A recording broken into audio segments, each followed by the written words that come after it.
Hello everyone, এগুলো কি বলেন তো? এগুলো হচ্ছে আপনার জালমুড়ের মশলা। দেখেন কিভাবে জালমুড়ের মশলাটা বানাতে হয়।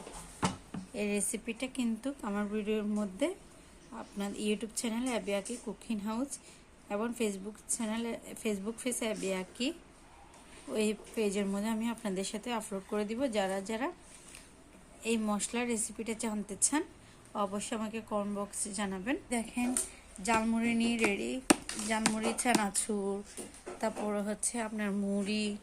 কিভাবে জালমুড়ি বানাবো এই মশলা দিয়ে মামার। আর জালমুড়ি বানাতে আরেকটা রেসিপি আছে, আরেকটা উপকরণ আছে, ওটা আমি আপনাদের সাথে এখন শেয়ার করতেছি। এই যে দেখেন, এটা হচ্ছে সেই উপকরণ, এটা ছাড়া কোনো খাবার না, দুটোটা ইম্পর্টেন্ট। তো এই রেসিপির উপকরণ কি কি আপনারা যদি জানতে চান অবশ্যই কমেন্ট বক্সে জানাবেন, আমি আপনাদের সাথে শেয়ার করে দেবো।